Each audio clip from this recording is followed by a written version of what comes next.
Hello everybody, AJ Soccer here with another episode of Modern Maniacs.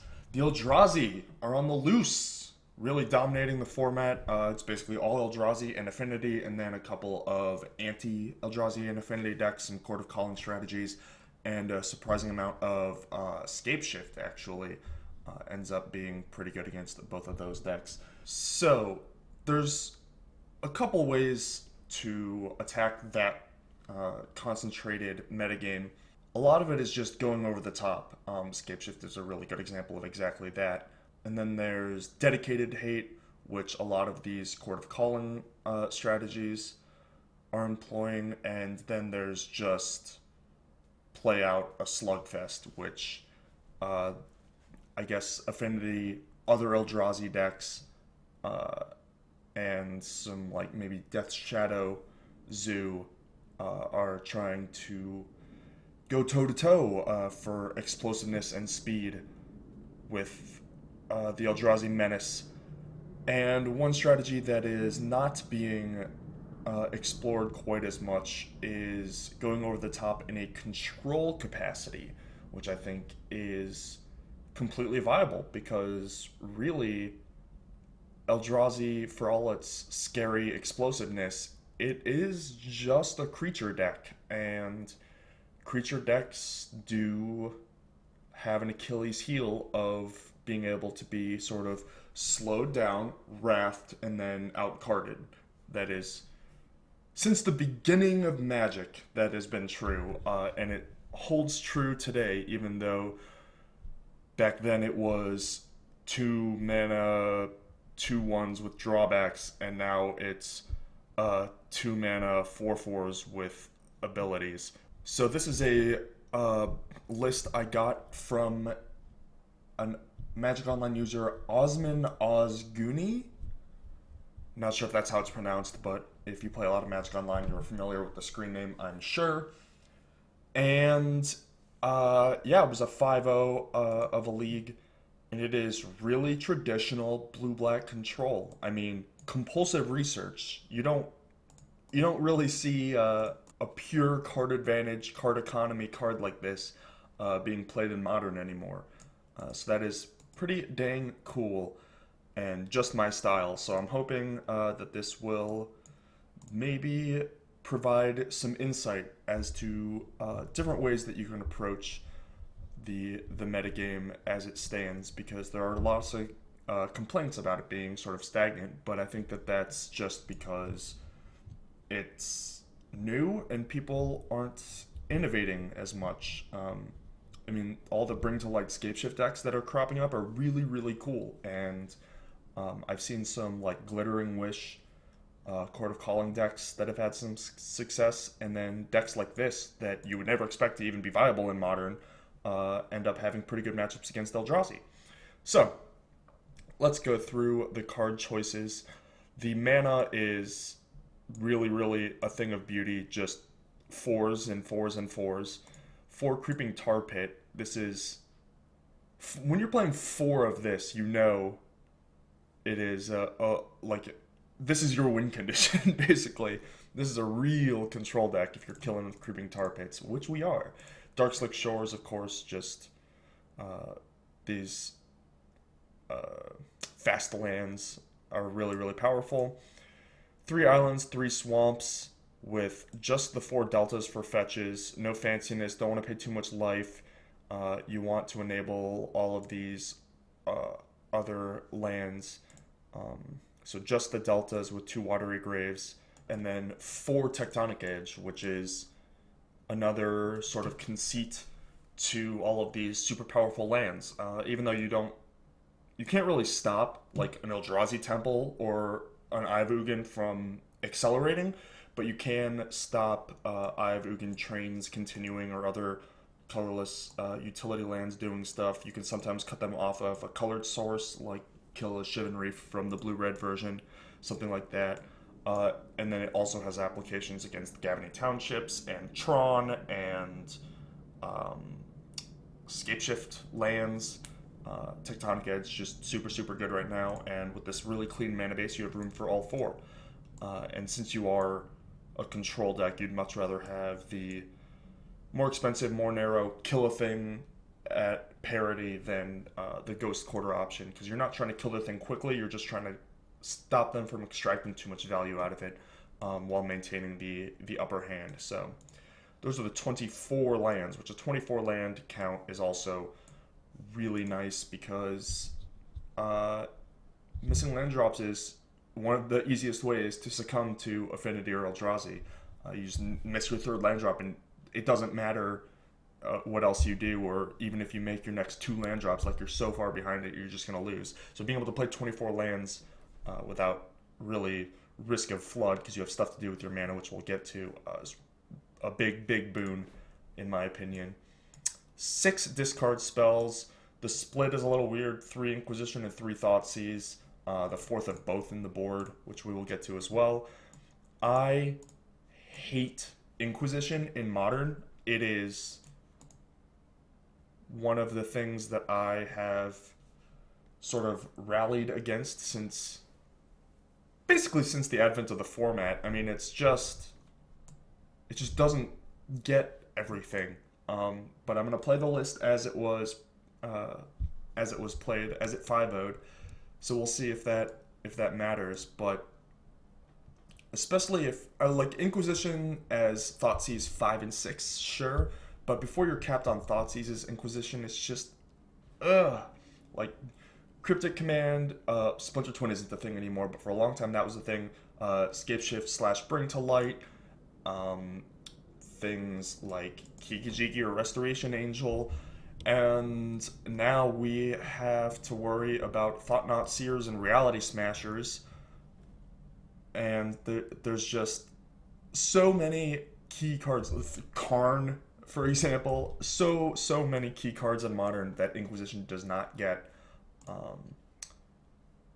That I'm always wary of this card choice. But we'll see how it plays out. But 6 discard spells on 1. Snapcasters to supplement them.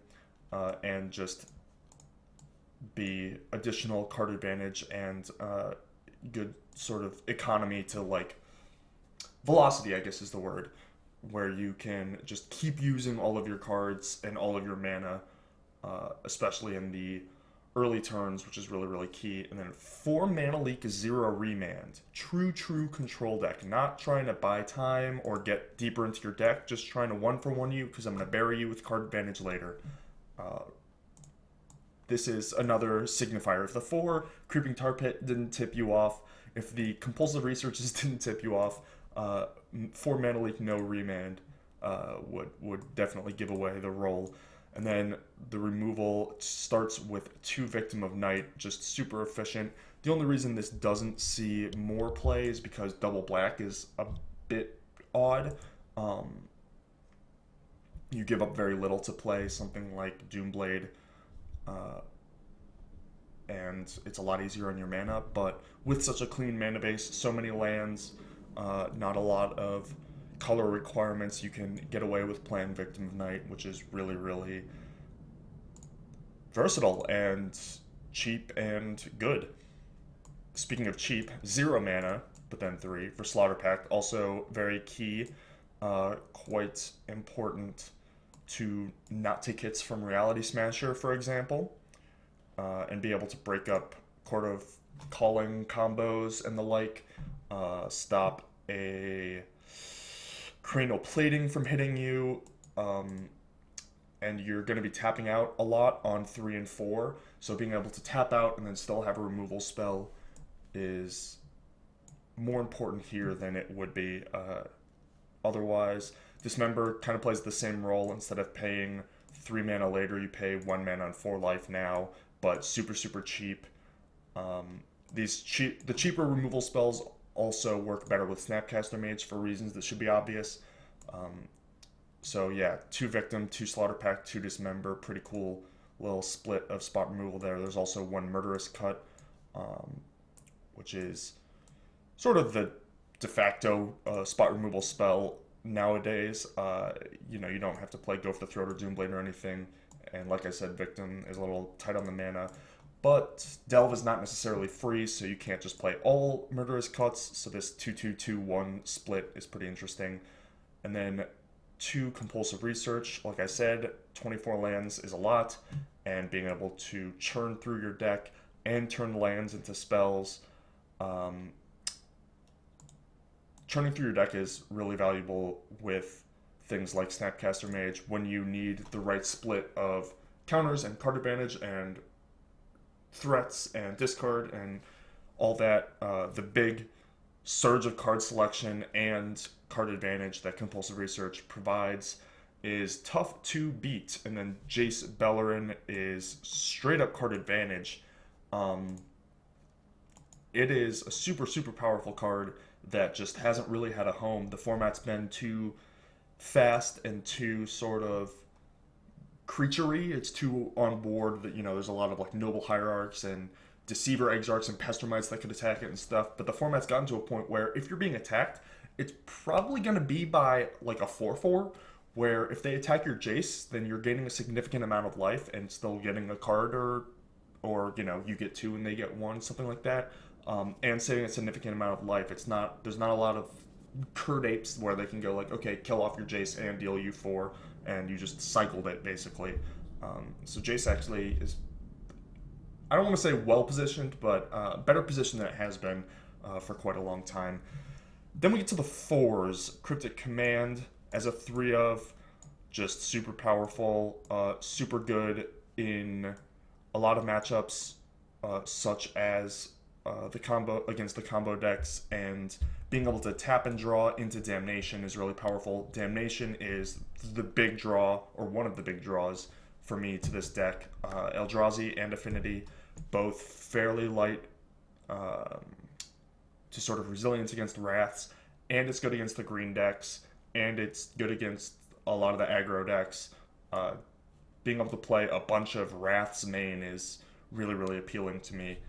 So I like access to the Damnations, and then Cryptic Command also helps with the Damnations in buying time and just gaining card advantage and being super powerful late. And then win conditions, besides the Creeping Tar Pits, Kalitas, or Kalitas, I don't actually know, the Traitor of Ghet, looks male. He is just a cool win condition, I guess. I mean, can't be Victim of Knighted, probably not that important, but Lightning Bolt is still a very prevalent card in Modern, although we've seen a dynamic shift away from Bolt and towards Dismember, both because of Eldrazi not having red mana and because Eldrazi being everywhere and Bolt not being quite that effective and Dismember being quite effective against them. And Kalitas still matches up pretty poorly against Dismember, but matches up well against Bolts. Lifelink is definitely not irrelevant for kind of a slow control deck. Being able to get some of that life back and not be reached out by burn is pretty important as well. And then the if a non-token creature an opponent controls would die, instead exile that card and put a black zombie creature token onto the battlefield ability is also super, super relevant. Again, we look back at the removal spells. Murderous Cut, theoretically 1 mana. Dismember, theoretically 1 mana. Slaughter Pact, theoretically 0 mana. And Victim of Night, 2 mana. So, being able on 4 to go Kalitas Slaughter Pact, or on 5 Kalitas Dismember, instantly get value out of it. Even if they kill your Kalitas after that, you at least have another body for free. And the last ability, not as relevant, but could theoretically come up. But yeah, again, the cheap instant speed removal being sort of combo-y, value-y with your win condition is nice. And then Tasigur, of course, just super efficient. It can play the card advantage game. It lets you do 2 things in a turn, which is really valuable for these control decks. Like, you can go on 5 Damnation and play a 4/5, which is really, really powerful. Or play a 4/5 hold up Cryptic backup, something like that. And then since you're playing 2 Tasigurs, you can't really fit as many cuts because the diminishing returns on Delve cards are pretty steep. Unless you have some dedicated like Thought Scours and the like, it's pretty hard to get away with much more than 3 delve cards. So that's why we see the removal split we see, and the delve split we see. One more note about the main deck. You will note a distinct lack of Serum Visions, which I think is really, really cool. Serum Visions is a card when you want to do one specific thing, or smooth your draws out. Ideally, you're smoothing your draws out by playing a ton of lands and then 3 mana card drawers, and you are not trying to do specific things necessarily because you're playing all 4 and 3-ofs, and you know, like compulsive Jace split, like this is basically a 4-of. Dismember Slaughter Pact, this is basically a 4-of. So you're playing a lot of redundancy, so Scry isn't as valuable, whereas go actually physically picking up the card and then putting it back down with compulsive research is a lot better. Not to mention that you actually gain a card from this, and you're not going to be wanting to look to Snapcaster Serum Visions because you're going to Snapcaster these or Leaks, because it's more important to trade for their cards than it is to gain more cards yourself once you're at that stage of the game. And if it's late, then you don't want to flashback of Visions anyway, it's pretty ineffectual, but being able to Snapcaster Compulsive Research is actually quite valuable. So a blue control deck without Serum Visions, definitely a bit odd, but it makes sense. I mean, you have a lot of instants. You don't want to have to tap mana on your own turn unless you're spending your whole turn to do something really powerful. You don't want to spend a significant percentage of your turn just cycling, basically. I thought that was a pretty cool card choice there. Sideboard, as I said, the 7th and 8th discard spells really hammering home the fact that you want to be able to do things for cheap. It's important to interact early against a lot of these decks, and going up to 8 discard spells, spot discard spells, is really, it's a lot, especially with 4 Snapcasters. It is pretty clear that this is plan A, attack their hand. And speaking of attacking their hand, 3 Vendilion Click in the sideboard. Click is a cool card because it's a disruptive clock that you don't have to tap out for on your own turn. Vendilion Click is basically like the perfect card. If Vendilion Click didn't exist, and as a designer or developer you were asked to create a card that was just like exactly what you want against combo, Vendilion Click would be the card. Like, it's an instant, it clocks them so they can't just draw out of the discard elements of it, and you don't have to tap out on your own turn. Just, it does it all. And then, since this deck does not have very many threats or fast clocks, being able to board into actual things that can kill an opponent is very valuable. So I really like the triple click sideboard. For Spreading Seas, again, attacking the mana, but in an economical way. You're not spending 3 mana to Stone Rain after it's already been used. You know, you're spending 2 mana to cycle, and then also kind of nudge a mana or 2 off of them. And Spreading Seas on an Ayabugan is doubly good because the Legend rule is still in effect. It's a legendary island named Ayabugan, I think. Something like that. So, you, Spreading Seas is, again, the ideal card when you're attacking the Eldrazi mana base, which is why we see Merfolk playing not only Spreading Seas, but I've seen some playing Spreading Seas and 2, like, Aquatex Will, I think is the card, because this effect is just that good in this metagame. Even non-Eldrazi decks, you still want to be able to Spreading Seas things like Inkmoth and a Blinkmoth Nexus from Affinity, Inkmoth from Poison Infect, and it has other applications as well, things like Tron. A lot of the decks that I was brewing post Eldrazi started with 4 Serum Visions, 4 Spreading Seas, 4 Snapcaster Mage. So it is cool to see a wider array of archetypes incorporating this sort of backdoor value-y strategy to try and slow down the Eldrazi force. Explosives for Lantern. Lantern, another good Spreading Seas target deck, but explosives great for Lantern. Affinity, 1-drop Zoo, Infect. Yeah, just a really efficient, cheap mass removal spell. And then 4 Leyline of the Void is another really interesting card choice.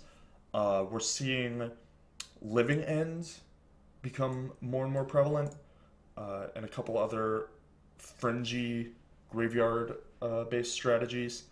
And being able to just, for 0 mana, say absolutely not in a really effective way. You know, it doesn't get ingot chewered. It's not one-time use. It's really just the biggest dagger, because it's something like a Nile Spellbomb or a Relic. You could theoretically bring in when you have nothing else to bring in and it cycles. If somebody brings in Leyline of the Void against you, you knew it was for you. They brought it on purpose for you, which having a turn 0 Leyline against the graveyard deck is not only super powerful, but it is also a huge morale victory. So I like that as well. The only thing better than starting with a Leyline against the graveyard deck is starting with a Leyline against the graveyard deck when it's only a 1-of. But we'll just play 4 and pretend that it's the 1-of and we're getting really lucky. So this is Osman's blue-black control deck, or as I like to call it, Control the Eldrazi. Let's see how it goes.